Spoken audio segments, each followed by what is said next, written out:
ఈరోజు వాక్య ధ్యానం కొరకు మార్కు సువార్త 5వ అధ్యాయము 36వ వచనం చదివి పెట్టండి. తెలుగులో ఇంగ్లీష్లో చదవగా చాలా జాగ్రత్తగా విందాం.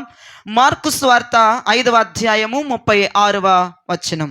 యేసు వారు చెప్పిన మాట లక్ష్య పెట్టక భయపడకుము, నమ్మిక మాత్రం ఉంచుమని సమాజ మందిరపు అధికారితో చెప్పి చాలు.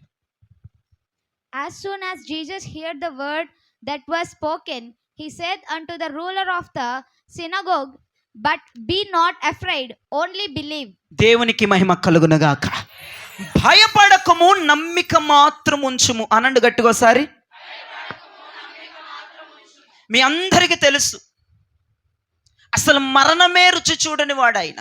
మరణం అంటే ఆయనకేంటో తెలియదు. అయినప్పటికీ కూడా మరణములోనికి ప్రవేశించాడు, మరణాన్ని గెలిచాడు. దేవునికి స్తోత్రం. సమాధిలోనికి వెళ్ళాడు, సమాధి గుండెలను చీల్చి 40 దినములు అనేక మందికి దేవుడు, నేను పునరుద్ధానుడు, నేను అనేక మందికి దేవుడు కనుపరుచుకొని ఆయన ఆరోహణమై మహిమలో కొనిపోబడ్డాడు, మరలా రాబోతున్నాడు. ఆయన పేరేంటో చెప్పండి గట్టిగా, చేతుల పైకెత్తి.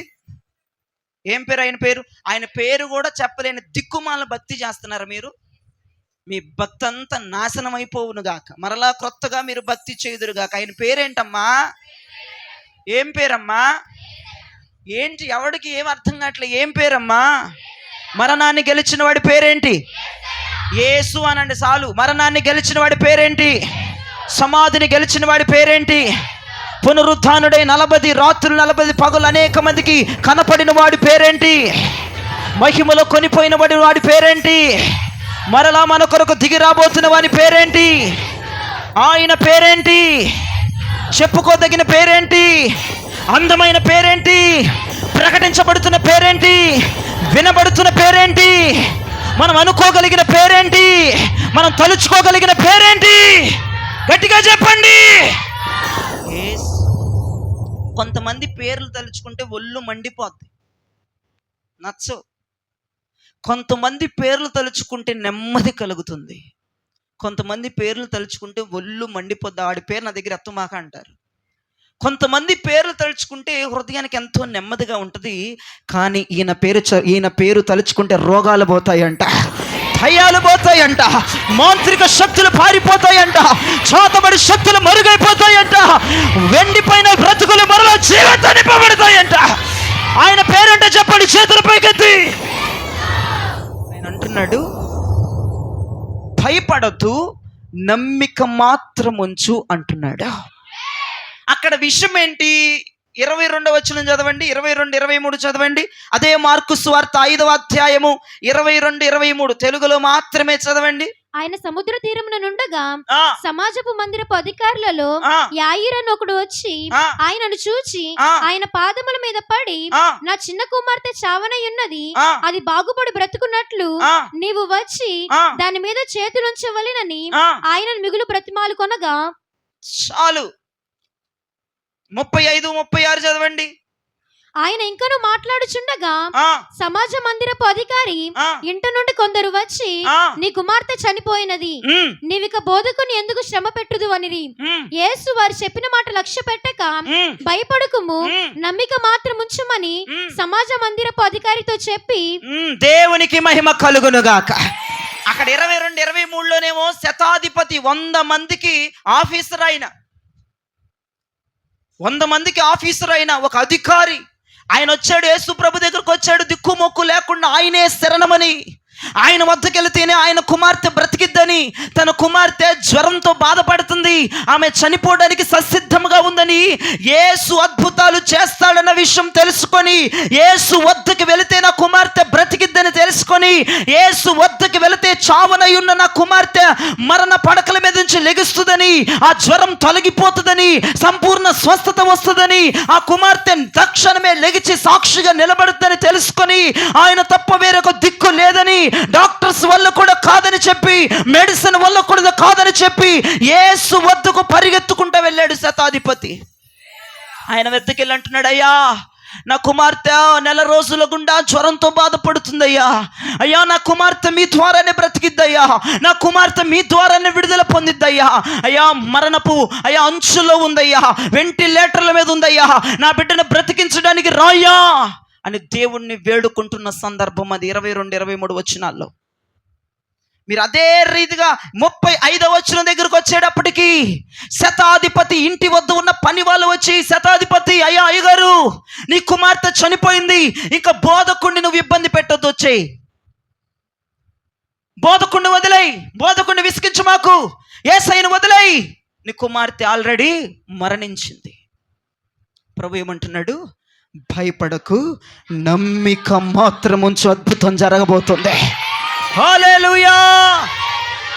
వచ్చారు పనివారు, శతాధిపతి వైపు చూసి అంటున్నారు, శతాధిపతి అయ్యగారు ఈ కుమార్తె చనిపోయింది.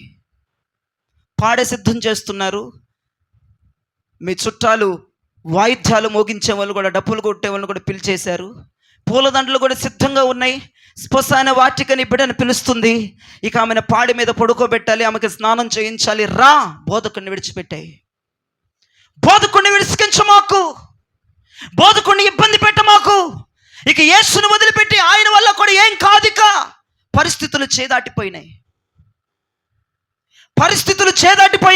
బోధకుడిని విసిగించకుండా బోధకుడిని వదిలేసి నీ కుమార్తెకి ఏ కార్యక్రమాలు చేయాలో ఆ కార్యక్రమాలు చేయడానికి రండి, పాడిన సిద్ధం చేస్తున్నాం, మీరు రండి, నీ కుమార్తె చనిపోయింది అని చెప్పంగానే యేసును వదులుకోవాలా, బిడ్డ చనిపోయిందన్న బాధలో ఉండాలా? శతాధిపతి కృంగిపోయాడు, కుప్పగూలిపోయాడు. ఒక పక్క పనివారు చెప్తున్న మాటలు విని కుప్పగూలిపోయాడు. ఒక పక్క వాయిద్యముల వారు, చావు డప్పులు కొట్టే వారి యొక్క డప్పుకులు వినబడుతున్నాయి. ఒక పక్క శ్మశాన వాటికి తన కుమార్తెని శ్మశాన వాటికి పిలుస్తూ ఉంది. ఒక పక్క ఆమెకి పాడ సిద్ధమవుతూ ఉంది. ఒక పక్క ఆమెకి స్నానము చేయించడానికి వేడి వేడి నీళ్లు కట్టెల మీద మరుగుతూ ఉన్నాయి. వాటన్నిటి మధ్యలో ప్రభుని వదులుకోలేక, తన కుమార్తె చావు జీర్ణించుకోలేక సతమతమైపోయి క్వశ్చన్ మార్కు యొక్క ఫేస్ పెట్టి దేవుని వైపు చూశాడు.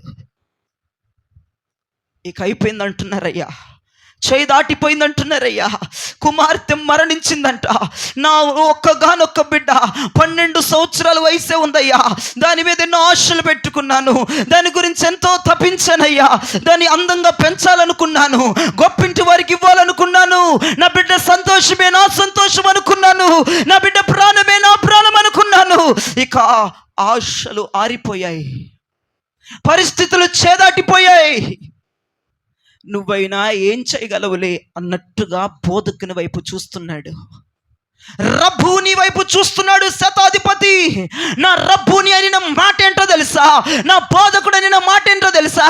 శతాధిపతి, ఇక నీ కార్యక్రమాలు చేసుకో, వెళ్ళిపో, పాడిన కట్టించు, చావు డప్పుల వాడిని పిలిపించు, స్నానమునకు వేడి నీళ్లు పొయ్యి మీద వెలిగించు, నీ బిడ్డకి స్నానము చేసి ముస్తాబు చేసి శ్మశాన వాటికి తీసుకెళ్ళమని బోధకుడు చెప్పలేదు. ఆయన అన్నాడు, భయపడద్దు, నమ్మిక మాత్రం ఉంచు. కొట్టు గట్టిగా చప్పట్లు. రబదల రమ షందల రబ. బోధకుడు ఏం మాట్లాడతాడని బోధకుడు వైపు చూశాడు. బోధకుడు నోట్లో నుంచి శక్తివంతమైన మాట వచ్చింది. రబ్బు నీ నోట్లోంచి ఒక బలమైన మాట విడుదలైంది. అతని దుఃఖం ఎగిరిపోయినట్లుగా మాట్లాడాడు, కృంగుదల ఎగిరిపోయినట్లుగా మాట్లాడాడు, ఆశతో నిలబడేటట్లు మాట్లాడాడు, కృంగిపోయిన వాడు లెగిచి నిలబడేటట్లుగా మాట్లాడాడు. భయపడద్దు, నమ్మకం మాత్రం ఉంచు. హల్లెలూయా, హల్లెలూయా. భయపడద్దు శతాధిపతి, నమ్మిక మాత్రం ఉంచని ప్రభు మాట్లాడాడు. దేవునికి మహిమ కలుగునుగాక.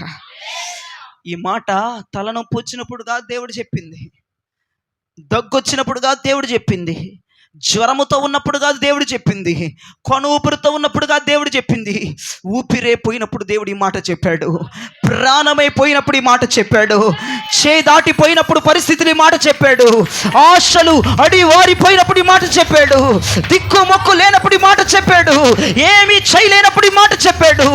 ఏమని? నమ్మిక మాత్రం ఉంచు. దేవునికి మహిమ కలుగునుగాక. ఏమండి, కొంచెం ఊపిరున్న డాక్టర్స్ వెంటిలేటర్ల మీద పెట్టి వైద్యం మొదలు పెడతాడు. ఆ ఊపిరే పోయినాక ఏదో ఒకటి చేయగలిగిన దేవుడు ఆయన. ఆ ఊపిరే పోయినా ఏదో ఒకటి చేసి బ్రతికించగలిగిన జీవాధిపతి ఆయన. దేవునికి స్తోత్రం. ప్రాణం పోయింది కదయ్యా, ప్రాణం పోసే నేనున్నాను కదయ్యా. మరణమే వచ్చింది కదయ్యా, జీవ పునరుద్ధానమైన దేవుణ్ణి నేనున్నాను కదయ్యా. కుళ్ళిపోయింది కదయ్యా, జీవమును తెప్పించే దేవుణ్ణి నేనున్నాను కదయ్యా. ఎండిపోయింది కదయ్యా, మరలా బ్రతికించగలిగిన వాడిని ఉన్నాను కదయ్యా. ఆయన బ్రతికించి ప్రాణం పోయగలిగిన దేవుడు. నమ్మిక మాత్రం ఉంచు. ప్రాణమైపోయిన పరిస్థితుల్లో రబ్బు నీ మాట చెప్పాడు. ఆశలు అడివాశలైపోయాయి, పరిస్థితులు చేదాటిపోయినాయి, ఏమీ చేయలేని పరిస్థితి అది, ఎవడి వల్ల కాని పరిస్థితి అది. నా ప్రభు చెప్తున్నాడు, నమ్మిక మాత్రం ఉంచు, నమ్మిక మాత్రం ఉంచు. నేను కొన్ని విషయాలు చెప్తాను, నమ్మిక మాత్రం ఉంచాలి అని చెప్పండి. అక్కడ పాడే కట్టబడుతుంది, మరణం వచ్చేసింది, మరణ గోతిని మింగైపోతుంది, అక్కడ బిడ్డ చనిపోయింది, జనములు చేతులెత్తేశారు, చావు డప్పులు వినపడుతున్నాయి, పాడే సిద్ధమైపోతుంది, స్నానము చేయించడానికి వేడి నీళ్లు మరుగుతున్నాయి, శ్మశాన వాటిక పిలుస్తుంది, ఆ శవాన్ని పైకి లేపుతున్నారు, శ్మశాన వాటికలోనికి నడిపిస్తున్నారు. ఇంకొద్దిసేపట్లో ఆ శవాన్ని కప్పెట్టబోతున్నారు. నమ్మిక మాత్రం ఉంచండి. ఆశలన్నీ చేదాటిపోయినాయి, అయినా నేను చెప్తున్నాను, నా రబ్బుని చెప్తున్నాడు, నమ్మిక మాత్రం ఉంచండి. అద్భుతం చేయగలిగిన వాడు మనకున్నాడు. చనిపోయిన వారిని సైతము జీవముతో లేపగలిగిన దేవుడు మనకున్నాడు. ఆడికేం చేయాలో అర్థం కావట్లే శతాధిపతికి. పని వాళ్ళు అంటున్నాడు, బోధకుని వదిలే. యేసయ్యని వదల్లేక, తన కుమార్తె యొక్క చావుని జీర్ణించుకోలేక అటు ఇటు మధ్యలో పడి కృంగిపోయి ఏడుస్తూ ఉన్నాడు. అయిపోయింది పరిస్థితి. కొన్ని సందర్భాల్లో నీకు కూడా పరిస్థితులన్నీ చేదాటిపోయినట్లుగా అనిపిస్తాయి. ఏమీ చేయలేని పరిస్థితులకి వెళ్ళిపోతూ ఉంటావు. ఎందుకు చేతులు ఎత్తేస్తావు? ప్రాణం పోయగలిగిన దేవుడు ఉన్నాడు. మరణమాని ముల్లెక్కడని మాట్లాడే దేవుడున్నాడు. మరణపు గుండెలను చీల్చి మరలా బ్రతికించగలిగిన దేవుడున్నాడు. నీ చేతుల్లో పరిస్థితులు చేయదాటిపోతేనే ఆయన చేతిలో గొప్ప నిర్మాణం ఉంది. ఆయన జీవము కలిగిన దేవుడు. మనకేది కాదేమో, ఆయన వల్ల సమస్తము సాధ్యమే. నీ చేతుల్లో పరిస్థితులు చేయదాటిపోయినాయి, నీ చేతుల్లో నుంచి పరిస్థితులు చేయదాటిపోయినాయి, నీ యేసయ్య చేతిలో నీ పరిస్థితి ఇంకా భద్రంగా ఉంది. నువ్వు పిలిస్తే పలికే దేవుడు ఆయనే. శరణమని ఆయన పాదాల మీద పడితే హక్కునికి చేర్చుకొని మరలా నీకు జీవాన్ని పోయగలిగిన దేవుడు, మరలా నీ జీవితం ఆనందింపజేయగలిగిన దేవుడు. భయపడొద్దు, చేతులెత్తొద్దు, పరిస్థితులు చేయదాటిపోయినాయి అని చేతులెత్తొద్దు. గొప్ప దేవుడు మనకున్నాడు. ఇక ప్రాణం పోయిందయ్యా అంటే ప్రాణం పోసే నేనున్నానని చెప్పే దేవుడు. మరణం వచ్చేసిందయ్యా అంటే జీవ పునరుద్ధానాలు నేనేనని మాట్లాడే దేవుడు. శవం కుళ్ళిపోయిందయ్యా అంటే కుళ్ళిపోయిన శవాన్ని కూడా జీవంతో నింపగలిగిన దేవుడని మాట్లాడగలిగిన వాడు ఆయన. జీవాధిపతి అండి, గొప్ప దేవుడండి. శతాధిపతి అడుగుతున్న మాటలకి బయలుదేరాడు. వాస్తవానికి దేవుడు శతాధిపతితో బయలుదేరాడు. ఆయనని జనం వెళ్ళలేవలేదు. ఆయన మీద పడిపోయి స్వస్థతల కొరకు చాలామంది దారిలో ఉన్నారు. వాళ్ళందరినీ ఎదుర్కొని వెళ్ళేపాటికి బిడ్డ చనిపోయింది. పనివారు వచ్చి బలహీనపరిచే మాట చెప్పారు, గుండె పగిలిపోయే మాట చెప్పారు. కానీ దేవుడు అన్నాడు, నమ్మిక మాత్రం ఉంచు. మనం ఎప్పుడు నమ్మిక ఉంచుతాం తెలుసా? వెంటిలేటర్ల మీద ఉన్నాడు అన్నప్పుడు మాత్రమే మనం నమ్మిక ఉంచుతాం. ఎందుకంటే కొంచెం ఊపిరి ఉందిగా, ఛాన్స్ ఉంటుందేమో. ప్రాణం పోయిన తర్వాత నమ్మిక ఉంచగలవా?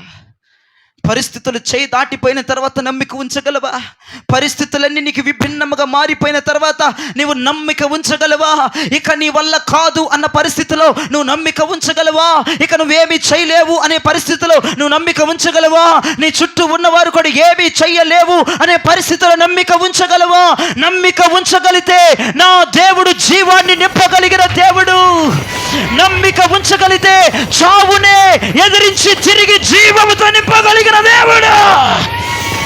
నమ్మిక ఉంచగలిగితే పరిస్థితులను మరలా నీ చేతికి చేయగలిగిన దేవుడు. తలనొప్పి ఉన్నప్పుడు కాదు నమ్మికుంచేది, దగ్గున్నప్పుడు కాదు నమ్ముకుంచేది. అవన్నీ పోయినాక, ప్రాణమైపోయినాక, అడియాశలు అయిపోయిన తర్వాత దేవుడు ఇప్పుడు కూడా ఏదో ఒకటి చెయ్యగలడని ఉంచుతావు. చూసేవా నమ్మకం? అది కావాలి. ఏమంటే నాకు పిచ్చెక్కిపోయిందండి. బిడ్డ చనిపోయినాక ఎవడన్నా నమ్మికుంచుతాడండి?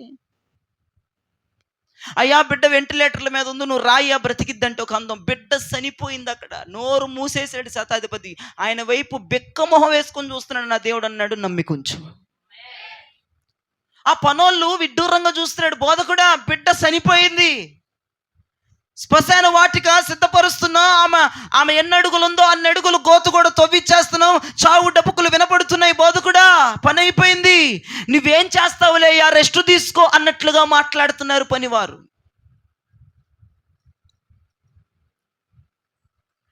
కానీ చావు డప్పులని విజయ డప్పులుగా మార్చగలిగిన దేవుడు. హల్లెలూయా. ఆ పాడ కడుతున్నారుగా, దానిని ఒక పల్లకిలాగా మార్చిన దేవుడు, ఒక ఊరేగింపుగా మార్చిన దేవుడు మనకున్నాడు. స్తోత్రం చెప్పండి. మనము నమ్మక ఉంచితే చాలు. నమ్మిక మాత్రం ఉంచు. నీకు దమ్ముంటే నమ్మిక మాత్రం ఉంచు. నీ చేతుల్లో నుంచి పరిస్థితులు చేయదాటిపోయినాయి, ఆయన చేతుల్లో నీ పరిస్థితి భద్రంగా ఉంది. నీ వల్ల ఏమీ కాదు, నా దేవుని వల్ల సమస్తము సాధ్యమే. చేతులెత్తే, మాకు ఇక అంతా అయిపోయింది అయ్యగారు. ఏమీ అవల, నమ్మిక మాత్రం ఉంచు. నీకేమైనా పిచ్చి పట్టిందా? అంతా అయిపోయింది అక్కడ. నమ్మిక మాత్రం ఉంచు. ప్రభు చెప్తున్నాడు ఈ మాట, నేను చెప్పట్లేదు.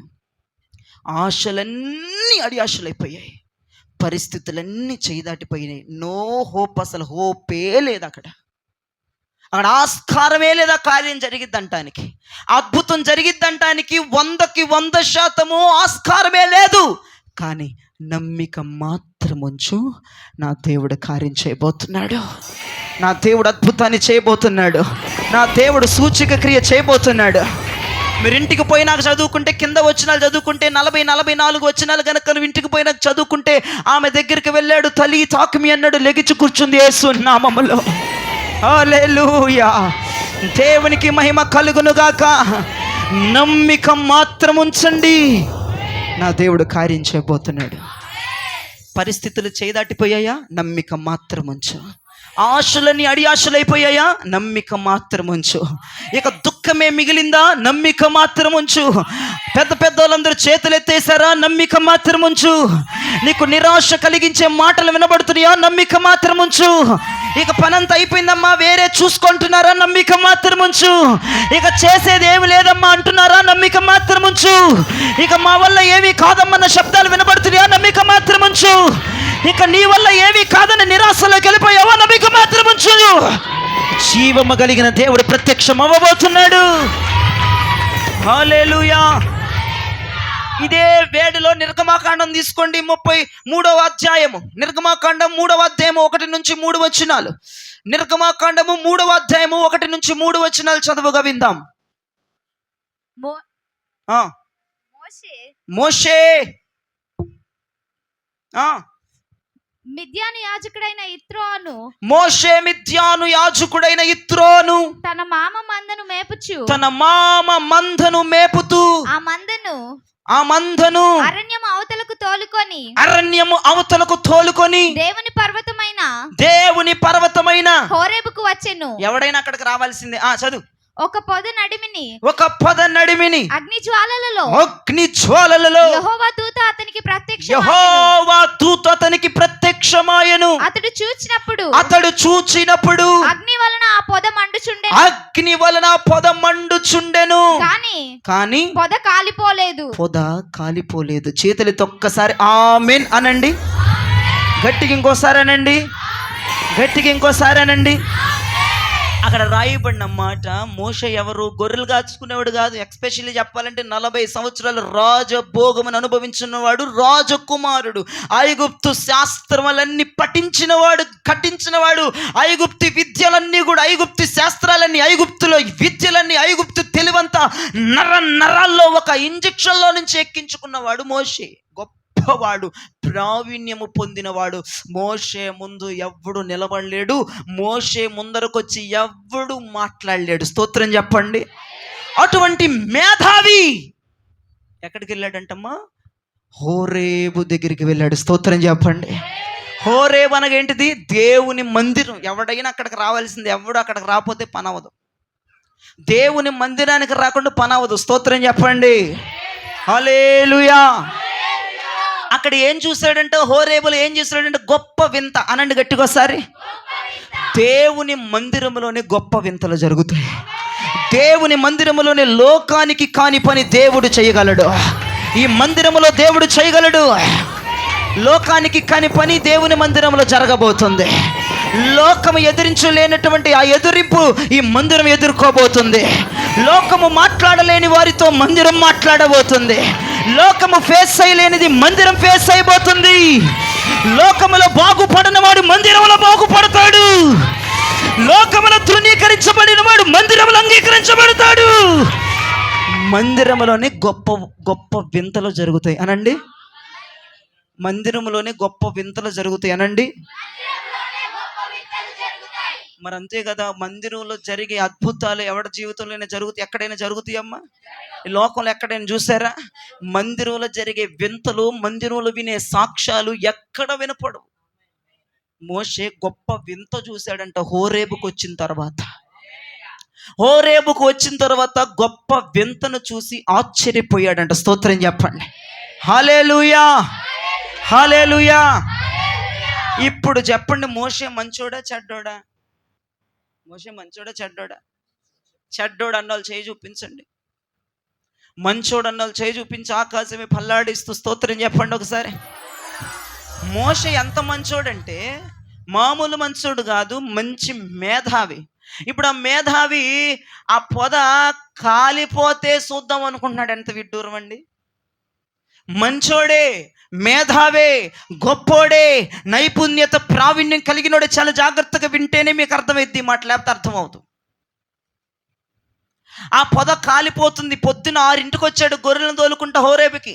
ఆ పొద మండుతుంటే ఆకు ఈ ఆకు రాపిడికి మా అడవిలో మోషేకి తెలుసు. ఆ అడవిలో ఆ ఆకు ఈ ఆకు రాపిడికి అగ్ని మండి పొదలు, చాలా పొదలు మండుచు కాలిపోయి బూడిదైపోయిన విషయం మోషేకి తెలుసు. ఇది కూడా అలానే అయిపోద్దేమో, ఇది కూడా బూడిదైపోద్దేమో అన్నట్లుగా చూస్తున్నాడు ఆ పొద వైపు. పొద్దున 6 చూస్తుంటే పొద మండుతూనే ఉంది. 9 చూసినా ఇంకా మండుతూనే ఉంది. 12 చూసినా ఇంకా మండుతూనే ఉంది. 3 గంటలకు చూసినా ఇంకా మండుతూనే ఉంది. సాయంత్రం 5 అయిపోయింది, ఇంకా మండుతూనే ఉంది. స్తోత్రం చెప్పరే. ఆ పొద మండుతూనే ఉంది. పొద ఎందుకు కాలిపోవట్లేదు అని చూస్తున్నాడు. మోషే మంచోడే చెడ్డోడా? మళ్ళీ అడుగుతున్నా. మంచోడే. మంచోడు ఏం చేస్తున్నాడు? పొద మండుచుంటే చూస్తూ ఉన్నాడు. ఆ పొద కాలిపోవాలి అని చూస్తూ ఉన్నాడు. ఆ పొద ఇంకొక 2 గంటలు 3 గంటలు కాలి బూడిదైపోద్దని చూస్తూ ఉన్నాడు. మంచోళ్ళందరూ కూడా వాళ్ళు మంచోలే, కానీ నుప్పంటుకుపోయింది, ఇక అయిపోయింది వీళ్ళ జీవితం అంటా చూస్తూ ఉంటారు మన వైపు. ఇంకేముంది, నుప్పంటుకుంది, వీళ్ళ బతుకు అయిపోయింది. అటు అడుగు ఇటు అడుగేసి ఒక కన్నేసి 2 జేబులు 2 చేతులు పెట్టుకొని ఇక అయిపోయిందా వీడి జీవితం అని చూడటానికి వస్తూ ఉంటారు. మంచోళ్ళే వాళ్ళు, చెడ్డోళ్ళేం కాదు. నిప్పును ఆర్పగలిగిన వాళ్ళే, కానీ ఆర్పరు. నీ పతనాన్ని చూస్తూ ఉంటారు. మోషే నుప్పంటించలా, మోషే ద్వారా నొప్పి ఎలగలేదు, కానీ మోషే అనుకుంటున్నాడు నుప్పును ఆర్పగలిగిన ఆజానుభావుడు అనుకుంటున్నాడు, మంచి వ్యక్తి అనుకుంటున్నాడు. అది కాలి బూడిదైపోతే చూద్దాం అనుకుంటున్నాడు ఆయన. చాలామంది మోషే లాంటి వాళ్ళు మన చుట్టూనే ఉండి సహాయం చేయగలిగినా చేయరండి. నిప్పును ఆర్పగలిగిన ఆర్పరండి. అలా మమ్మల్ని చూస్తూ ఉంటారు. మనం ఎప్పుడు ఆరిపోతాం, ఇక దీని పని అయిపోయిందిరా, ఇక ఈ పని అయిపోయిందిరా అని దూరం నుంచి చూస్తూ ఉంటారు. వాళ్ళు సహాయం చేయొచ్చు, వాళ్ళు మనకి ఏదో ఒకటి ఇవ్వచ్చు, వాళ్ళు మాట సహాయం మనకు చేయొచ్చు, వాళ్ళు చేయబట్టి లేపితే మనం లెగ్గలం, కానీ వారు చెయ్యరు. కానీ వాళ్ళు ఎవరమ్మా? మంచోళ్ళే. మంచి వాళ్ళందరూ, నువ్వు ప్రేమించే వాళ్ళందరూ, నిన్ను వాళ్ళు ప్రేమించే వాళ్ళందరూ సోద్యం చూస్తారు కానీ, నిప్పు అంటుకుంటే చూస్తారు కానీ, ఇక శ్రమలు వచ్చేసి నిప్పు అంటేసుకుంది, ఇక వీడు నాశనం అయిపోతాడు, అయ్యాడా అవలేదా అని తొంగి చూసే ప్రజలు ఉన్నారు ఈ రోజుల్లో. సహాయం చేయడానికి వాళ్ళకి హోప్ ఉన్నా సరే సహాయం చేయకుండా వీళ్ళ పని అయిపోయిందా లేదా? ఒరే పొద్దున 6 నుంచి మండుతున్నారా, 3 అయిపోయిందా? ఇక జీవితం అయిపోయిందా? వీళ్ళ బతుకు అయిపోయిందా? సహాయం చేసేవాళ్ళండి వాళ్ళు వచ్చి మనల్ని ఆదుకోవచ్చు, వాళ్ళు వచ్చి మనకు మాట సహాయం చేయొచ్చు, వాళ్ళు వచ్చి మనల్ని లేవనెత్తవచ్చు, కానీ చేయరా పని. సోద్యం చూస్తూ ఉంటారు. నువ్వు అంటుకుపోయింది కదా, గ్యారెంటీగా బూడిదైపోతారు, గ్యారెంటీగా శోధనలోకి వెళ్ళిపోతారు, గ్యారెంటీగా మంచం ఎక్కేస్తారు, గ్యారెంటీగా హాస్పిటల్లో జాయిన్ అయిపోతారు. సోద్యం చూస్తారు ఈ రోజుల్లో. అరిపేవాడు ఎవడు లేడు, అర్పరు. ఆ పొద ఎవరో కాదు, మనమే. ఆ పొద మీదకి అగ్ని మండుతున్నట్లుగా మన మీద శ్రమలనే కొలిమి మండుతూ ఉంది. శ్రమలు మన మీదకి వస్తూ ఉండగా ఎవడు సహాయం చేయడు. మంచి వాళ్ళందరూ కూడా కళ్ళప్పగిచ్చి చూస్తూ ఉంటారు. ఇక 2 రోజులకు వార్త తింటాం, ఇక 3 రోజులకు వార్త తింటాం, ఇక దీని పని అయిపోయింది. చెప్పండి, హక్కునకు చేర్చుకునే వాళ్ళు ఉన్నారో చేయి చూపించండి. ఇక 2-3 రోజుల ఫోన్ వచ్చేస్తుంది మాకు అని చూసే వాళ్ళు ఉన్నారండి, మీరు నమ్మినా నమ్మకపోయినా. ఇక రేపో మాకు వీడు ఫోన్ చేస్తాడు, ఎల్లుండో రేపు వీడు ఫోన్ చేసినట్టు సాయం అడుగుతాడు. వాళ్ళు చేయగలిగిన హోప్ ఉన్నా, మంటని ఆర్పగలిగిన హోప్ ఉన్నా, శ్రమలను తొలగించగలిగినటువంటి నైపుణ్యత కలిగిన వారు ఏమనుకున్నారు? వాళ్ళు మంచోళ్ళే.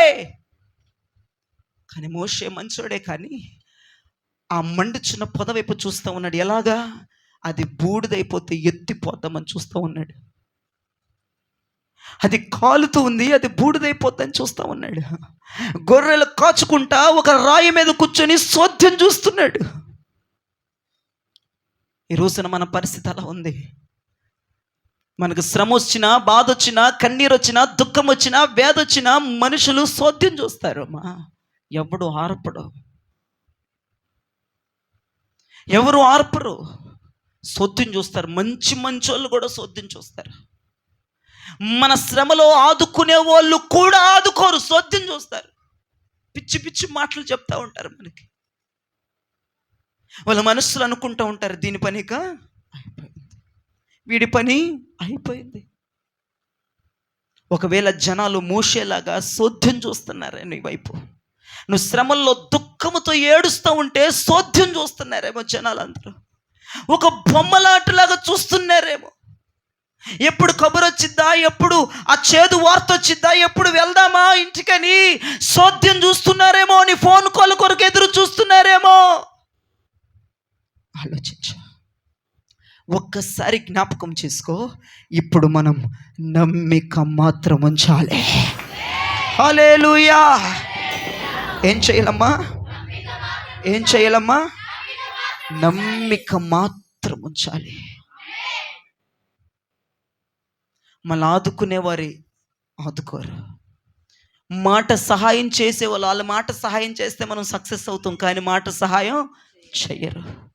వాళ్ళు చేయబట్టుకొని లేవనెత్తితే మనం కొద్దిగా గొప్ప నిలబడగలం, కానీ అది కూడా వాళ్ళు చెయ్యరు. అలాగుంది మన పరిస్థితి. కాలిపోతున్నాం శ్రమల చేత. జనమందరూ సమస్యలతో కాలిపోతుంటే చూస్తూ ఉన్నారు, సోద్యం చూస్తున్నారు, ఎవడు రాట్లని దగ్గరికి. అందుకే నాకు ఈరోజు ఈ వాక్యం దేవుడు నాతో మాట్లాడుతుంటే యేసన్న గారు గుర్తొచ్చారు. ఆయన పాడే పాట గుర్తొచ్చింది. ఎవరు లేరు నాకు ఇలలో. నాకు అర్థం కాలేదు ఆ పాట అర్థం. ఎవరు లేరంటయ్యో, ఒక్క ఫోన్ కాల్ చేస్తే 100 మంది వచ్చేవాళ్ళు ఉన్నారు. యేసన్న గారికి లేరా? కోట్ల మంది జనాన్ని సంపాదించుకున్నాడు ఆయన. కొన్ని 100 మంది దైవజనులు ఉన్నారు. ఒక్క ఫోన్ కాల్ ఆయన ఇంటి దగ్గర ఉంటే వరే నాకు పలానా తెచ్చి పెట్టండి అంటే 100 మంది పరిగెడతారు. కానీ ఆయన పాడిన పాట ఏంటో తెలుసా? ఎవ్వరూ లేరు నాకు ఇలలో. మోషే మంచోడే, కానీ మనుషులే కదండి, మనుషులెవ్వరూ మనకు హక్కుకు రారు. మనం ఆధారపడవలసిన నామం, మనం నమ్ముకోవలసిన నామం, మనం ఎదురు చూడవలసిన నామం, మన గుండెల్లో నింపుకోవలసిన నామం, మన గుండెల్లో నింపుకొనవలసిన వాడు నజరేయుడైన యేసు. మనుషులే హక్కునకు రాడు, లేవనెత్తరు, శ్రమల్లో వచ్చి ఓదార్చరు, ఓదార్పునేవాడు ఓదార్పు యాత్రను చేయరు, మంటను ఆర్పరు, సోద్యం చూస్తారు. కానీ ఆయనను నమ్ముకోదగిన వారముగా మనం తయారైపోవాలి. ఎవ్వడు ఈ భూప్రపంచం మీద కడుపులో తీసి నీకు పెట్టినా సరే వాడిని నమ్మకూడదంట, తెలుసా? కడుపులో తీసి పెట్టినా సరే వాడిని నమ్మకూడదంట. మనుషుల బుద్ధి అండి, స్వార్థపూర్వకమైన బుద్ధులండి మనుషులవి. అందుకే యేసన్న గారు పిచ్చి పట్టి పాడారనుకున్నారు ఈ పాట. 100 మంది పరిగెడతారు ఆయన ఒక్క ఫోన్ కాల్ చేస్తే, కానీ ఆయన మాట్లాడిన మాట, పాడిన పాట ఎవ్వరు లేరయ్యా నాకు. నీలాంటి ప్రేమ కలిగిన వాడు, నీలాంటి హృదయం కలిగిన వాడు, నీలాంటి ఆ తీయని మాధుర్యమైన ప్రేమ, స్వార్థము లేని పవిత్రమైన ప్రేమ, మలినం ఉండదు, డాగుండదు, మచ్చుండదు, ఆ ప్రేమ కలిగిన వాడు ఎవ్వడుని నేను చూడలేదు ప్రపంచంలో. నువ్వే నాకు కావాలి. హల్లెలూయా, హల్లెలూయా. ఆ పొద మీదకి అగ్ని దిగి వచ్చే పొద మండుతూ ఉంటే మంచి వారు, గొప్ప వారు, సహాయం చేయగలిగిన వారు, మాట సహాయం చేయగలిగిన వారు, నిన్ను ఆదుకోగలిగిన వారు, ఆ మంటను ఆర్పగలిగిన వారు సోద్యం చూస్తున్నారు. ఆయననే మనం నమ్ముకుందాం. నమ్మిక మాత్రం ఉంచు, ఆమేన్ చెప్పండి. నమ్మిక మాత్రం ఉంచు, ఆమేన్ చెప్పండి. నమ్మిక మాత్రం ఉంచు, ఆమేన్ చెప్పండి.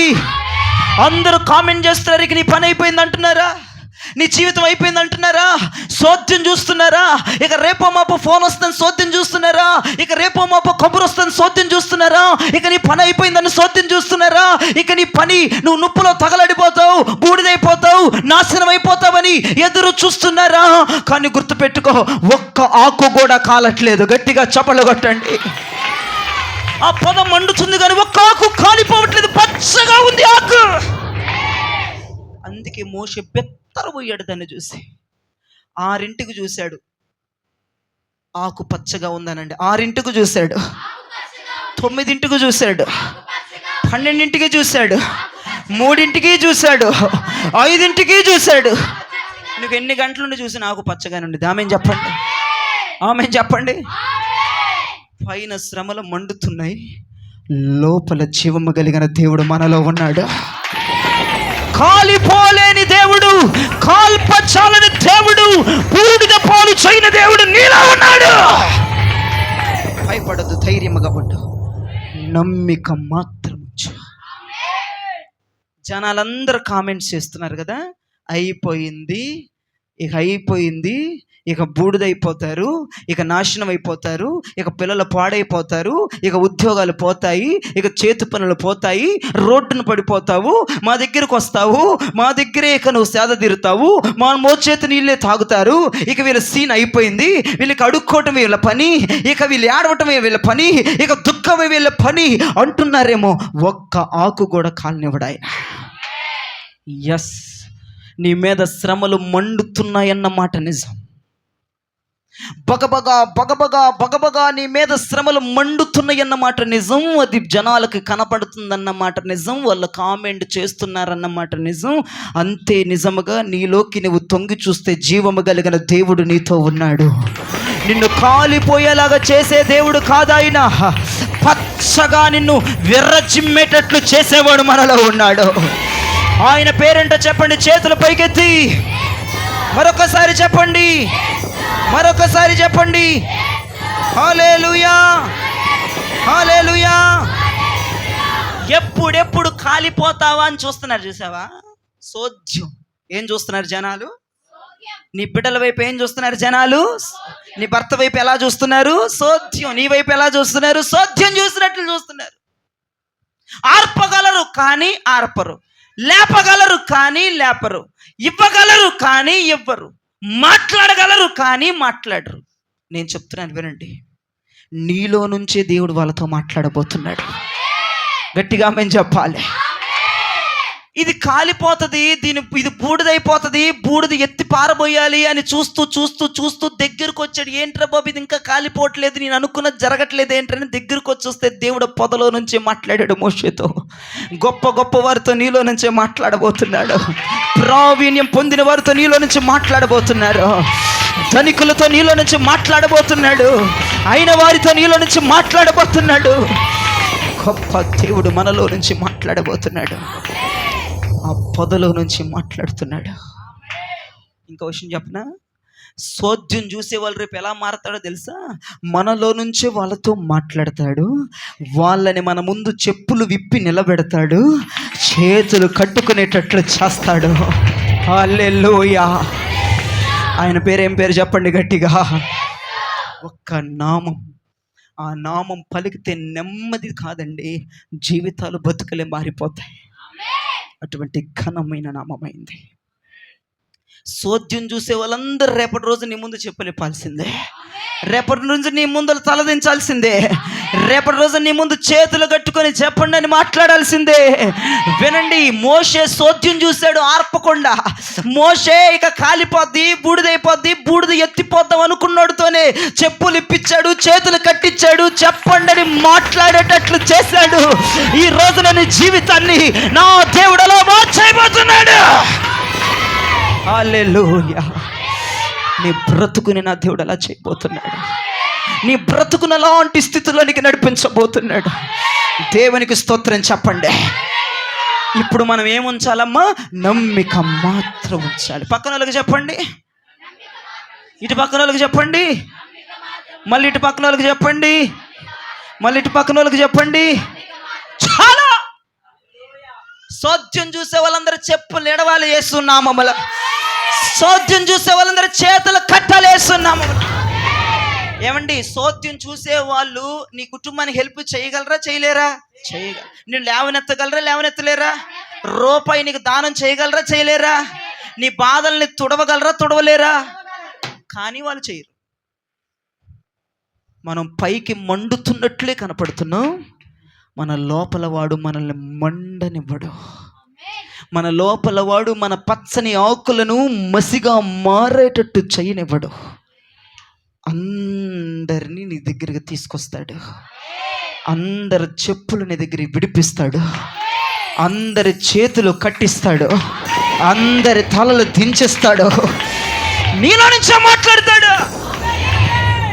సోద్యం చూస్తున్నాడు మోషే, దెబ్బ తల మెడ వంచేశాడు. అది ఎవరో ఆరిపే దమ్మున్న ఆరిపోకుండా సోద్యం చూస్తావరా? ఇప్పుడు చెప్పులు మామూలు పోద కాదు ఇది. హల్లెలూయా. వీళ్ళు మామూలు కాదు. శ్రమల చేత, ఇబ్బందుల చేత, నిందల చేత, కరువు చేత మండుచున్నదానా? ఖచ్చితంగా నమ్మిక మాత్రం ఉంచు, అద్భుతం జరగబోతుంది. నమ్మిక మాత్రం ఉంచండి. నువ్వు అనుకుంటున్నావు కాలిపోతాను, బూడిదైపోతానని. కాలనివ్వడు యేసు రక్తమే జయం. కాలనివ్వడు. ఆకులు పచ్చగానే ఉన్నాయి. జనాలందరూ కాలి బూడిదైపోతావు అనుకుంటున్నారు. దీనికి గుండె నొప్పి వచ్చింది, ఇది చచ్చిపోద్ది, ఇది చచ్చిపోవటం ఖాయం అనుకుంటున్నారు. నువ్వు సావో. మండుతున్నావు కానీ నువ్వు చావవో. జనాలకి నీ మీదకు వస్తున్న శ్రమలు కనపడుతున్నాయి, ఇబ్బందులు కనపడుతున్నాయి, నిందలు కనపడుతున్నాయి, కరువు కనపడుతుంది, తిండి లేని పరిస్థితి కనపడుతుంది, చేయి చాపే పరిస్థితి కనపడుతుంది. ఓ, నీ మీద మండుచున్న ఆ మంట ద్వారా జనాలు చూసి అయిపోయింది అనుకుంటున్నారు. నువ్వు కూడా చేతులెత్తే మాకు అవ్వలేదు. నీలో ఉన్నవాడిని ఒక్కసారి చూడు. నీవు నమ్ముకున్నాడు ఒక్కసారి చూడు. నీ లోపల ఉన్నవాడు నిన్ను బూడిద చెయ్యడు, నిన్ను కాలిపోనేవాడు. అనేక మంది ముందు గొప్ప సాక్షిగా నిలబడతాడు. మోషే టర్నింగ్ పాయింట్ ఏంటంటే ఏం చెప్పగలం? మండుతున్న పొద. ఇప్పటికిప్పుడు నువ్వు చచ్చిపోయి పరలోకం వీళ్ళకి అనుకున్నావా? మోషే పరలోకంలో ఉన్నాడా లేదు చెప్పండి. మీకు డౌటా? పరలోకంలోకి వెళ్ళి ఇప్పుడు నువ్వు చచ్చిపోయి పరలోకంలోకి వెళ్ళిపోయి నువ్వు అడిగొస్తే నేను వాక్యం మొదలు పెడతా. ఏమంటాడు చెప్తే సాక్ష్యం? మోషే ఏంటి నీ సాక్ష్యం ఏంటంటే, నీ టర్నింగ్ పాయింట్ ఏంటి అంటే మండుతున్న పొద అని చెప్తాడు. ఆ మండుతున్న పొదే మోషేని నాయకుడిగా మార్చేసింది. ఆ మండుతున్న పొద ద్వారే మోషే దైవజనుడిగా మారిపోయాడు, యాజకుడిగా మారిపోయాడు, కనాను దేశపు ఒక సూత్రధారిగా మారిపోయాడు. నీ ద్వారానే అనేక పోయి. అయ్యా, ఆ మేరీ లేకపోతే నేను లేను, ఆ జయరాజు లేకపోతే నేను లేను, ఆ ఏలియా లేకపోతే నేను లేను. ఆమె చెప్పరే, అది టర్నింగ్ పాయింట్. సోద్యం చూసిన వాళ్ళు రేపటి రోజున సాక్ష్యంలో నీ పేరే చెప్తారు. సోద్యం చూసిన వాళ్ళు లేకపోతే నేను ఎక్కడని మైకు పుచ్చుకొని మాట్లాడబోతున్నారు. సోద్యం చూసిన వాళ్ళు ఆమె నన్ను ఆదరించిందయ్యా, లేకపోతే నాకు దిక్కు తినవ లేదని మాట్లాడబోతున్నారు. ఇప్పుడు మోషే సాక్ష్యం చెప్పమంటే మండుతున్న పోదయ్య గారు అంటాడు. మోషే ఇక్కడ నిలబడు, మైక్ ఇచ్చి మోషే చెప్పు నీ సాక్ష్యం ఎట్లా మారేవంటే మండుతున్న పొదండి. ఒకప్పుడు శ్రమల చేత మనం ఇప్పుడు మండుతున్నాం. రేపటి రోజున అనేక మందికి సూత్రధారిగా మారిపోబోతున్నాం. అనేక మంది మన ముందు చేతులు కట్టుకొని తలదించబోతున్నారు. అనేక మంది మన మాట వినబోతున్నారు. హల్లెలూయా. అయ్యో, ఇక నా పని అయిపోయిందని చేతులెత్త మాకు. నీలో ఉన్నవాడు నిన్ను కాలిపోయేలాగా చేస్తాడు అనుకుంటున్నావా? కాలిపోయేలాగా చేయడు. గొప్ప దేవుడు అనండు గట్టిగా ఒకసారి. ఇంకొక సందర్భం చూడండి, నిర్గమకాండం 14వ అధ్యాయము 13వ వచనం. నిర్గమకాండము 14వ అధ్యాయము 13వ వచనం. అందుకు మోషే భయపడకుడి, భయపడొద్దు, యెహోవా మీకు నేడు కలుగజేయు రక్షణను గూర్చి, మీకు ఈ రోజు కలుగజేయు రక్షణను గూర్చి మీరు ఊరక నిలిచుండి చూడండి. ఊరకని నిలిచి ఉండి చూడండి. గట్టిగా స్తోత్రం చెప్పండి. హల్లెలూయా.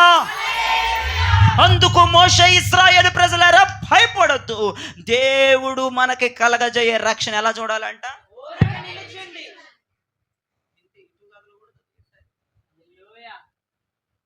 నువ్వేం చేయక్కర్లేదు, ఊరక నిలుచుని చూడవబ్బాయో, కంగారు పడిపోతున్నావు. దేవునికి స్తోత్రం చెప్పండి. ఊరక నిలుచుండి చూడు. ఏడంటాడు, ఈ మాట చెప్తే వీళ్ళు అంటారు ఇశ్రాయేల్ ప్రజలు, వెనక శత్రువులు ముందు సముద్రం, ఎక్కడ నిలబడమంటారో బాబు అన్నట్టుగా వీళ్ళు ఫీల్ అయిపోతున్నారు. దేవుడు అంటాడు, ఓరక నిలిచి ఉండి యెహోవా నీకు ఈ రోజు కలగజేయ రక్షణ అద్భుతాన్ని చూడు అంటే వీళ్ళేమో తెగ భయపడిపోతున్నారు. వెనక నుండేమో శత్రువులు 600 రథాల కంటే పైబడి రథాలతో ఫరో సైన్యం అంటే వెనక వస్తుంది. ముందు చూస్తే సముద్రం, వెనక చూస్తే శత్రువు. ముందు చూస్తే సముద్రం, వెనక చూస్తే శత్రువు, మధ్యలో ఇశ్రాయేలు ప్రజలు. ప్రభు అంటాడు ఊరకనే నిలబడి అంటాడు. నిలబడితే ఆడు చంపేస్తాడు, పరిగెడితే ఇది చంపేస్తాయి. నిలబడితే ఆడొచ్చేస్తాడు, కత్తి పెట్టుకొని వేసేస్తాడు. పరిగెడితే ఇది ముంచెత్తి శవాన్ని ఎక్కడో తేలేటట్టు చేసిద్ది. ఈ ఒడ్డును మురుగున వాళ్ళు ఆ ఒడ్డును తేలుతాం. సబ్జెక్ట్ ఏం వర్కౌట్ అవ్వట్లేదు వాళ్ళకి. మెంటలిక్కిపోయి సతమతమైపోయి ఇష్టం వచ్చినట్లుగా మాట్లాడేస్తూ ఉన్నారు. మోషేకి టెన్షన్ అయిపోతుంది. మోషే మీద అరిసేస్తూ ఉన్నారు. అక్కడికి ఇక్కడ తీసుకొచ్చి చంపేస్తావా? వెనకాల చూస్తే వాళ్ళు, ఇక్కడ చూస్తే వీళ్ళు. మళ్ళీ ఊరకని నిలబడమంటావా?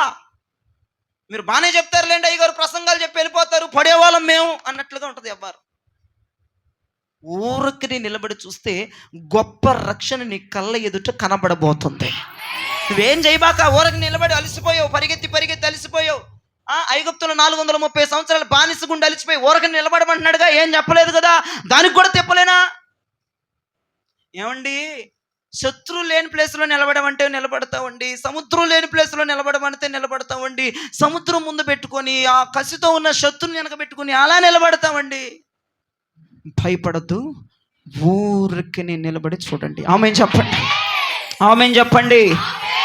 భయపడద్దు, ఊరికనే నిలబడి చూడండి. అసలు సముద్రం సెట్ చేసింది ఎవరి కోసం చెప్పండి ఒక మాట.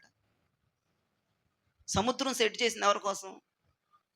మన కోసం కాదు, శత్రువుల కోసం అనండి.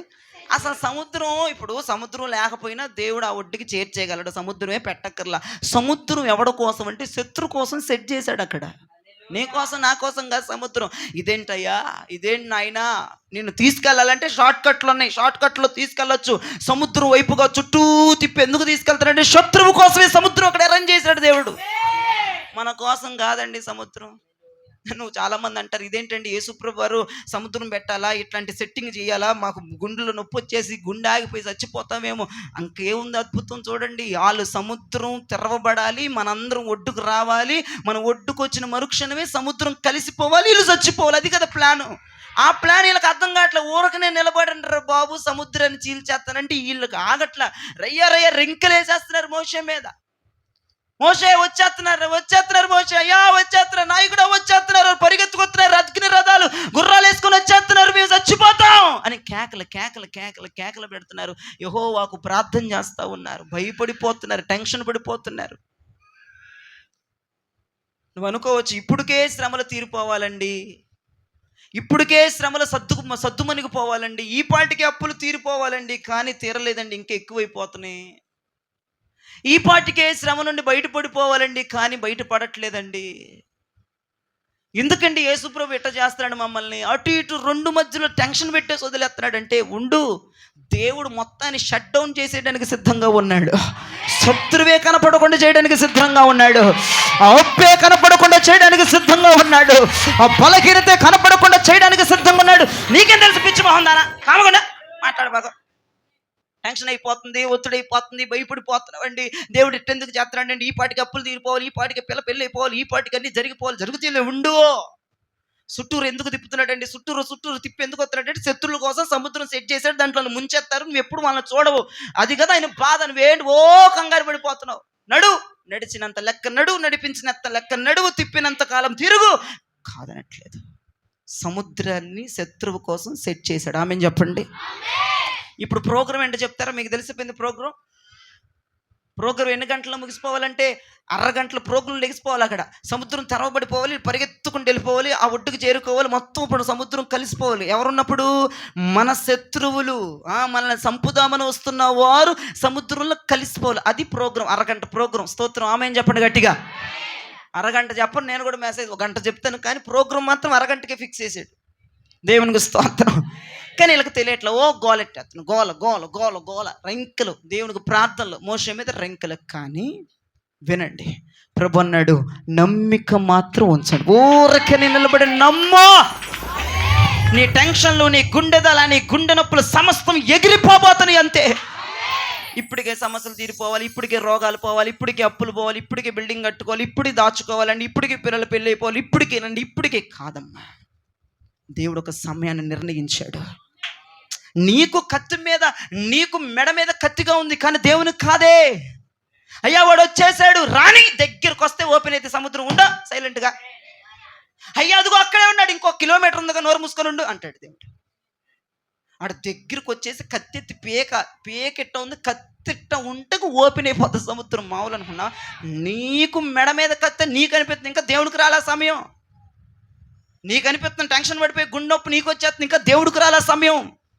ఆ సమయం వచ్చిందా, షట్ డౌన్, ఇక అయిపోయింది మొత్తం లాకిక. మనందరం అటు వెళ్ళిపోతాం. అక్కడ ఇక పీక మీద కత్తి ఇలా ఎప్పుడైతే ఇలా పడిందో సముద్రం ఓపెన్ అయిపోద్ది. పరిగెడతాం, ఒడ్డుకు చేర్చేస్తాడు. ఇక ఐగుప్తులందరూ సముద్రంలో ముంచెత్తుతాడు.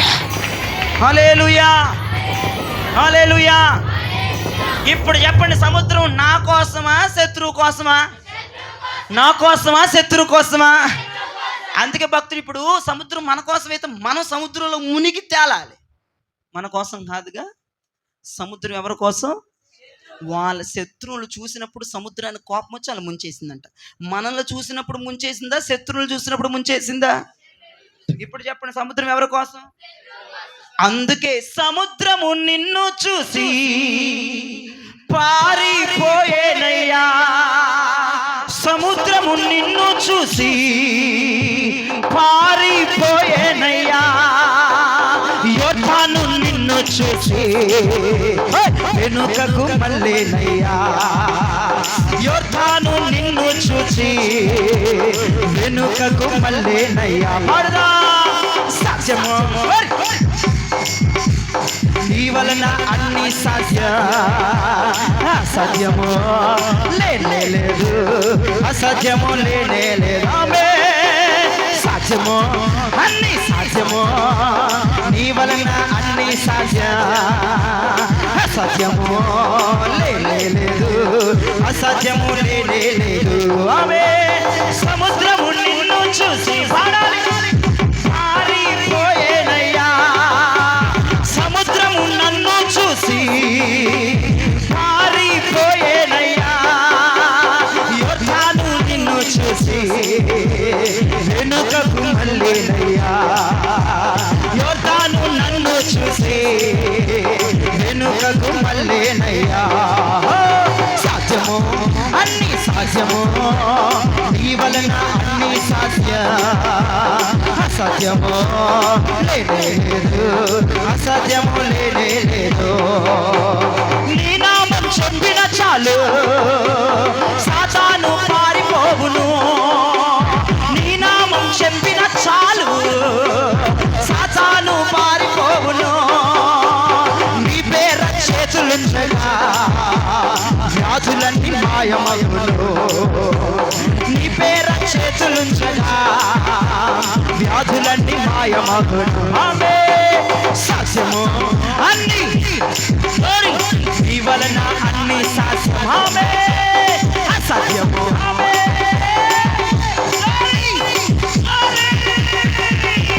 సాధ్యము అన్ని సాధ్యము నీ వలన అన్ని సాధ్యం. ఆమేన్.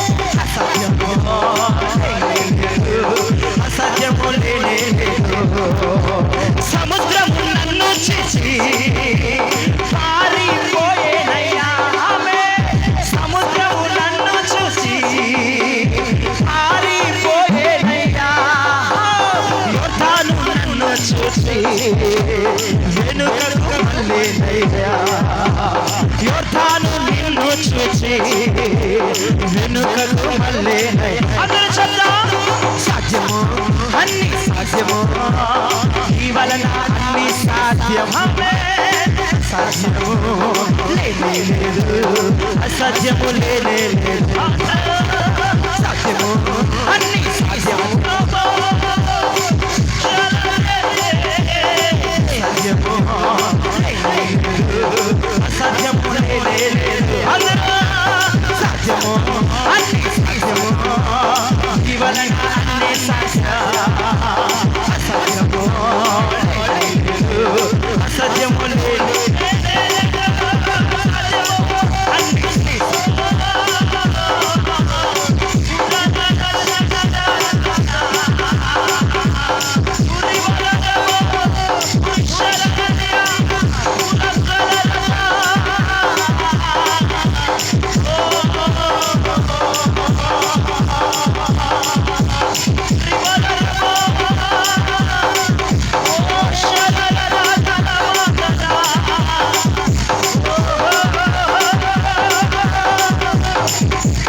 అసాధ్యము లేనే లేదు, అసాధ్యము లేనే లేదు, అసాధ్యము లేనే లేదు.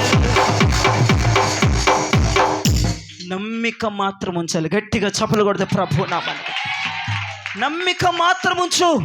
అద్భుతం దేవుడు చేయబోతున్నాడు. పరిస్థితులు చేయి దాటిపోయిన ఏముంచాలి? గట్టిగా చెప్పాలి. మన పరిస్థితులు చేయి దాటిపోయిన ఏముంచాలి? ఏముంచాలి? శ్రమలే అగ్ని వల్ల మన మీద రగులుకొని ఇంకా అందరూ చూస్తున్నారు, కాలిపోతున్నాం, ఇక అయిపోయింది మన సీను, ఫోన్ వచ్చేస్తా అనుకుంటున్నారు. అప్పుడు మనం ఏముంచాలి? ముందేమో సముద్రం, వెనకేమో శత్రువులు, భయం వేసిపోయి గున్నొప్పి వచ్చేసి టెన్షన్ వచ్చేస్తున్నప్పుడు ఏముంచాలి? గట్టిగా మేము చెప్పండి. చివరిగా చెప్పి ముగిస్తాను. న్యాయాధిపతుల గ్రంథం 6వ అధ్యాయము 12-13 వచనాలు చదువుగా విందాం.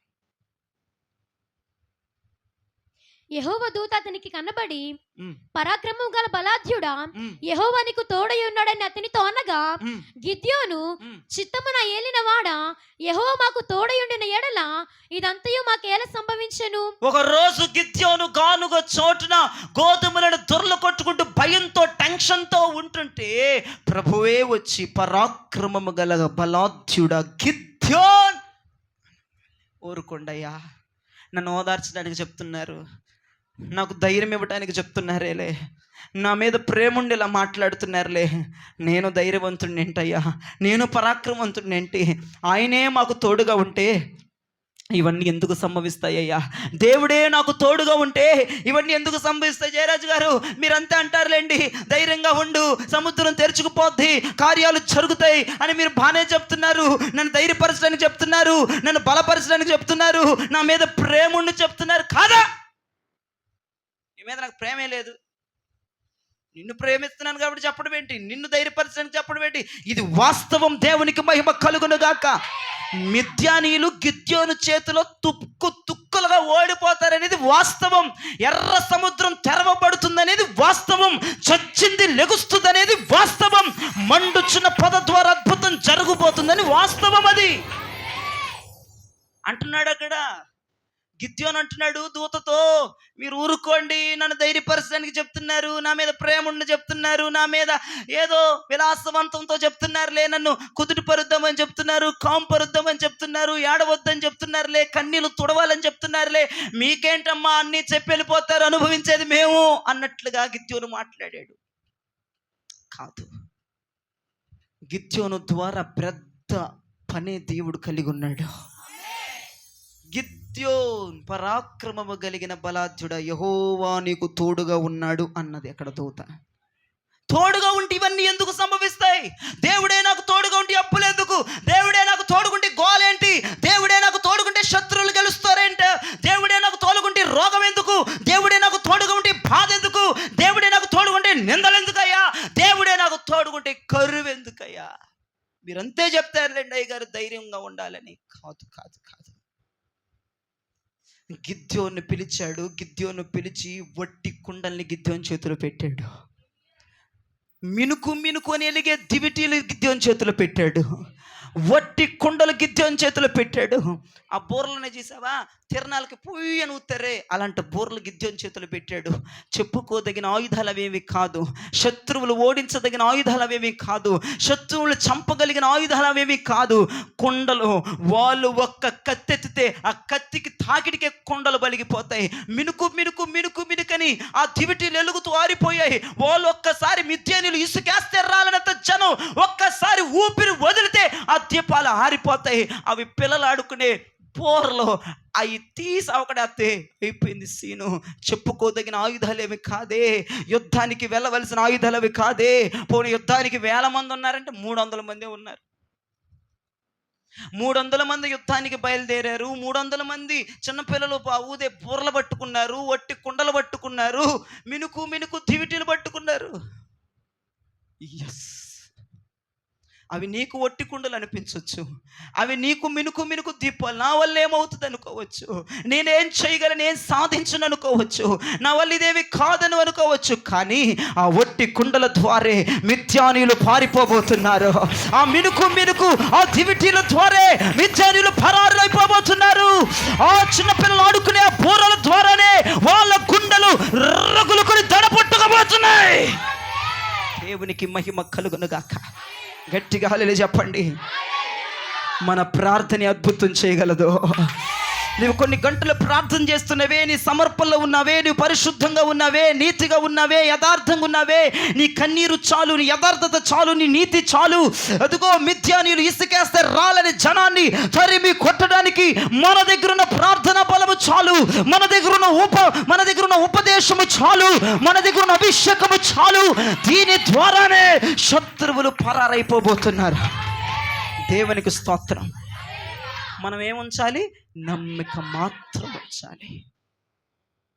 మన దగ్గర ఉంది ఒట్టి కొండలే, మన దగ్గర ఉంది మినుకు మినుకు అని వెలిగి ఆరిపోయే దివిటీలే, మన దగ్గర ఉంది చిన్న పిల్లలు తిరణాల్లో ఊదే బోర్లే.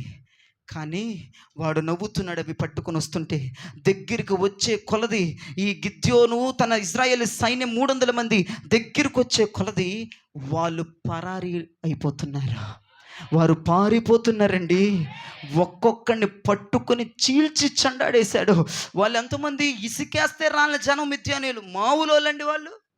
వీళ్ళు చూస్తే 300 మంది, కానీ ఒట్టి కొండలు అనుకున్నారు వీళ్ళు, మినుకు మినుకు ఎలిగి ఆరిపోయే దివిటీలు అనుకున్నారు వీళ్ళు. అది చిన్నపిల్లలు ఆడుకునే బొమ్మవి అవి ఆ బొమ్మ విజులు అనుకున్నారు. కానీ ఆ బొమ్మ విజులే గొప్ప కార్యం చేసింది. ఆ మినుకు మినుకు వెరిగి ఆరిపోయేటువంటి దివిటీని అద్భుతం చేసింది. ఆ ఒట్టి కుండ ఏదన్నా తాకితే పలిగిపోయేదే అద్భుతాన్ని సృష్టించింది. శత్రువు పరారి అయిపోయారంటే సున్నామములో. మన ప్రార్థన, మన పరిచర్యల ద్వారా, ఇది చిన్న పరిచర్య, ఏది గొప్పది కాదనుకుంటున్న జనంతో దేవుడు మాట్లాడుతున్నాడు. ఇది చాలు. దీని ద్వారానే మిద్యాను శత్రువులు అద్భుతముగా అద్భుతముగా ఈ జేహెచ్ఎస్ మినిస్ట్రీస్ ద్వారా, ఇక్కడ రగులుతున్న అగ్ని ద్వారా, వీళ్ళ ద్వారా ఏమవుతుందిలే, వీళ్ళు ఏం చేయగలరు అనుకుంటున్నారేమో. నా దేవుడు మాట్లాడుతున్న మాటలు మీరు చప్పట్లు కొట్టి అన్య భాషలు మాట్లాడుతూ దేవుణ్ణి కనపరచండి. ఈ పరిచర్య ద్వారా ఏమైంది, వీళ్ళ ద్వారా ఏమైంది, ఈ ప్రార్థన ద్వారా ఏమైంది, ఈ కొంచెం జనం ద్వారా ఏమైంది, ఏమైందా? నిత్యాను శత్రువులు ఒక్కొక్కడు పరారైపోతారంటే. దేవునికి మహిమ కలుగునుగాక. 300 మందితో ఇసుకేస్తే రాలని జనాన్ని పరిగెత్తించారు. చాలు 60-70 మంది దేవునికి స్తోత్రం. చాలు 60-70 మంది ప్రార్థనలు, చాలు 60-70 మంది కేకలు, చాలు 60-70 మంది కన్నీరు. నిత్యాను శత్రువులు తునాతునకలు చేయగలం, నాశనం చేయగలం, దూరపరచగలం. ఏముంచాలి మనందరం? మన మినిస్ట్రీకి ఒక్కటే చెప్తున్నా, నమ్మిక మాత్రం ఉంచండి. చాలా అద్భుతాలు జరుగుతాయి. అయ్యా పరిస్థితులు చేదాటిపోయినాయి, ఇవ్వనంటున్నారు ఉద్యోగం, అక్కడ నన్ను వద్దంటున్నారు, ఇక అయిపోయిందంట. నమ్మిక మాత్రం ఉంచు. శతాధిపతి కూతురు చనిపోయింది. ప్రభు అన్నాడు, నమ్మిక మాత్రం ఉంచు. చనిపోయిన బ్రతికిద్దని నీకు నమ్మకం ఉందా? నేను వస్తున్నాను నీ బిడ్డ దగ్గరికి. పరిస్థితులు చేదాటిపోయినా, ఆశలు నిరాశలైపోయినా మనం ఏముంచాలమ్మా? నమ్మిక మాత్రం ఉంచాలి. మన మీద అగ్ని వచ్చి శ్రమల కొలిమి మనల్ని కాలుస్తున్నది అన్నమాట నిజం. జనాలందరూ వీళ్ళ పని అయిపోయిందిరా ఇక చూద్దాము అని జోబులో చేతులు పెట్టుకొని ఎట్టాగుందమ్మాయి అని అడిగే వాళ్ళు ఎక్కువైపోయారు, కానీ ఒక బిల్ల తెచ్చేసేవాళ్ళు లేడు. ఎట్టా ఉంది, పొద్దున బాగాలేదు, ఇంకా ఎక్కువైపోవాలని వాళ్ళ ఫీలింగ్. మంచోళ్ళే, మళ్ళీ చెడ్డోళ్ళు కాదు. కానీ మనం ఏముంచాలి? అయ్యా నా బంధువులందరూ సహాయం చేసేవాళ్ళు కూడా కామెంట్ చేస్తున్నారు, అయ్యా కానీ నేను నమ్మిక మాత్రం ఉంచుతాను. నన్ను కాలిపోయేలాగా చేసే దేవుడు ఆయన కాదు. పరిస్థితులు చేదాటిపోయినా నమ్మిక ఉంచాలి. శ్రమలే ఉవ్వెత్తున నీ మీద రగులుతున్న మనం ఏముంచాలమ్మా? నమ్మిక మాత్రం మనం ఉంచాలి. స్తోత్రం చెప్పండి. హల్లెలూయా. అదిగో వెనక శత్రువులు, ముందు ఎర్ర సముద్రం, టెన్షన్, గుండెలో నొప్పి, అయిపోయింది పని, స్పాట్లో ఎగిరిపోతాము అనే సందర్భం వచ్చిన మనం ఏముంచాలమ్మా?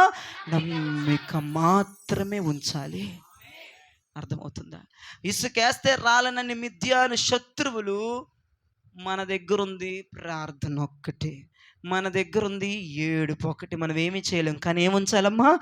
నమ్మిక మాత్రం ఉంచి లెగిచి నిలబడు, దేవుడు కార్యం చేయబోతున్నాడు. ఒకరోజు శిష్యులందరూ సముద్రంలో ప్రయాణం చేస్తున్నాడు యేసు ప్రభుతో సహా. తెరచేప చిరిగిపోయింది. ఏమైపోయిందమ్మా? తెరచేప చిరిగిపోయింది. ఓడలోనికి నీళ్ళు వచ్చేసి దోనిలోనికి ఇక మునిగిపోతుంది. ఇక వాళ్ళు చనిపోబోతున్నారు. కాసేపట్లోనే సరికి నా దేవుడు అద్భుతంగా ఆ ఓడను ఒడ్డుకు చేర్చాడు. ఆ ఓడలు ఎవరున్నారు? యేసు ప్రభు వారు ఉన్నారు. ఈ ఓడలు ఎవరున్నారు? తెర చేప వంటి వాళ్ళు నిన్ను వదిలి వెళ్ళిపోయినా, సహాయం చేసేవాళ్ళు నీకు హక్కుకు రాకపోయినా, నీకు బదులు ఇచ్చేవారే నీకు లేకపోయినా, ఇంటికి పెద్ద దిక్కువారే లేకపోయినా, హెల్ప్ చేసేవారే లేకపోయినా, తెర చేప లాంటి వారే చిరిగిపోయినా, నీ ధోనిలోనికి లోకమనే నీళ్లు వచ్చేసినా, నిన్ను ముంచెత్తుతున్నా, నిన్ను మునగనివిడు, నీలో నాలో సర్వాధికారి, సైన్యములకు అధిపతి యెహోవా ఉన్నాడు. ఏమండి ఇదంతా ఎందుకండి? నాలో దేవుడు ఉంటే తెరసేప సిరగటం ఎందుకు? ఓడలోకి నీళ్ళు రావటం ఎందుకు? మేము హెల్ప్ అని అడగటం ఎందుకు? అప్పుడేదో తీసుకురావటం ఎందుకు? సిరక్కుండానే తీసుకొస్తే అద్భుతం అనరు. పుల్లె అద్భుతం అని దేన్ని అంటారు చెప్తా? అది తెరసేప సిరక్కుండానే దోనులోనికి నీళ్ళు రాకుండా అమ్మో అద్భుతంగా వచ్చేసిందని తప్పట్లు కొడతారా? ఎవడు కొట్టడు. తెరచేప చిరగాలి, దోనిలోకి నీళ్ళు రావాలి, ఆ ఓడ ఒడ్డుకు చేరాలి. అది కదా అద్భుతం. అందుకే నీ చెరచేప చిరిగిపోయింది, అందుకే మన ధోనిలోనికి నీళ్ళు వచ్చేసాయి. ఇక ఊపిరి ఆగిపోతుంది అనిపిస్తుంది, ఇక పరిస్థితి అయిపోయింది అనిపిస్తుంది. ఇప్పుడు నేను చెప్తున్నాను, నీలో ఉన్నవాడు ఖచ్చితంగా ఒడ్డుకు చేరుస్తాడే యేసు నామములో. మనం ఏముంచాలమ్మా? ఇంకో సందర్భం చెప్పనా? ఆ ఓడలో యేసు ప్రభు లేడు. శిష్యులకు ప్రార్థన చేసి పంపించాడు. అయ్యా మీరు రండి అయ్యా అంటే, ప్రార్థన చేసి వెళ్ళాడే జాగ్రత్తగా వెళ్ళండి అని శిష్యులు మాత్రం వెళ్ళిపోతే ఆ సముద్రపు సముద్రపు మధ్యలోకి వెళ్ళంగానే ఓ భయంకరమైన తుఫాను, ఓ ఒకడొకడు ఎందుకో చెప్పాను యేసుప్రభు రమ్మంటే రాలేదు, ప్రార్థన చేసి పంపించాడు, మేము అనుకున్నాం ఏది ఇలాంటిది ఏది జరిగిందని, ఆయన ఉంటే బాగుండు కదా అది ఇదని. అలలు ముంచెత్తుతున్నాయి, అలలు రేగెత్తుతున్నాయి, ఎవడు కనపడట్లేదు. అలలు ముంచెత్తుతున్నప్పుడు ఇంకొక పెద్ద అల వచ్చేసింది. వామ్మో, ఈ అల్లకే చచ్చిపోతే ఏదో భూతం లాంటి అల వచ్చేస్తుందని ఇలా తొంగి చూస్తున్నారు, భయం వేసిపోతుంది, ఇక చచ్చిపోతాము, ఇంత పెద్ద అలలకే ఇక దీనికంటే పెద్దలు వచ్చేస్తుంది, భూతం వచ్చేస్తుంది, దెయ్యం వచ్చేస్తుందని ఒకడు ఇక రే అయిపోయింది, ఒరే పెద్దడు, ఒరే పేతురు, ఒరే అది ఆంధ్రియా, ఇక మనం చచ్చిపోతాం అని ఒకడు భుజాల మీద చేశారు. అందరం కలిసి చచ్చిపోతాం, చచ్చిపోతే మనందరూ కలిసి తినేవాళ్ళం కదా, మనందరూ యేసు ప్రభు తినేవాళ్ళం. ఆయన ఎవరు రమ్మంటే రాలేదు, ప్రార్థన చేసి పోమన్నాడు. ఆయనకేం తెలుసు మన బాధ. ఇప్పుడు చక్కగా కొండ మీద ఉన్నాడు, చక్కగా ఆయన ఒక్కడే తాపీగా వస్తాడు, మళ్ళీ ముంచేస్తాయి, మనం చచ్చిపోతాం, అదిగో ఏదో దయ్యం కూడా వచ్చేస్తుంది ఈ లోపల. అది రక్త పిశాచో కర్ర పిశాచో అనుకుంటా మన పేగులతో సహా తినేస్తుందిరా. ఆంధ్రియ ఫస్ట్ నీ తల పెట్టరా దయ్యం నోట్లో, పేతురు తర్వాత నేను పెడతాను, ఫస్ట్ అది ఎలా కొరుక్కు తింటూ చూస్తాను, అమ్మో నేను దాని నోట్లో అని. భూతమో పిశాచో దయ్యం అని భయపడుతుంటే ప్రభు అన్నాడు, నేనున్నాను, నువ్వు భయపడతావు. ఎందుకో తెలుసా, దేవుడు ఎగసి పడుతున్న అలలను ఒక్కొక్క దాన్ని తొక్కుకుంటా వాళ్ళ దగ్గరకు వస్తున్నాడు. ఎగసి పడుతున్న శ్రమలను తొక్కుకుంటా నీ దగ్గరకు వస్తాడు. ఎగసి పడుతున్న శ్రమలను అనుగొచ్చుకుతూ నీ దగ్గరకు వస్తాడు. ఆయన తోనిలో ఉన్నా తోనులో లేకపోయినా ఆ తోనె ఒడ్డుకు చేరబోతుందన్నమాట వాస్తవమే. దేవునికి స్తోత్రం చెప్పండి. మన ఒక్క స్తోత్రం అండి. ఈరోజు ఏం చేయాలి, మనందరం కూడా నమ్మిక మాత్రం ఉంచాలి. సమస్యలు చేదాటిపోయినా నమ్మిక మాత్రం ఉంచాలి. శ్రమలన్నీ మన మీద మండుతున్నా నమ్మిక మాత్రమే మనం ఉంచగలగాలి. స్తోత్రం చెప్పండి. ముందు సముద్రము వెనక శత్రువులు ఉన్నా నమ్మిక మాత్రమే ఉంచాలి. మన వల్ల ఏది కాదు అన్నట్లుగా మనం ఫీల్ అయిపోతున్నా నమ్మిక మాత్రమే ఉంచాలి. మన ఓడ తెరచాప చిరిగిపోయి మన దోణిలోనికి నీళ్ళు వచ్చేసినా నమ్మిక మాత్రమే ఉంచాలి. ఒకవేళ మన దోణిలో యేసయ్య లేకపోయినా నమ్మిక మాత్రమే ఉంచాలి. అద్భుతమైన కార్యం ప్రభు చేస్తాడు. ఈ వాక్యము దేవుడు దీవించి మీరు ఆశీర్వదించుగాక.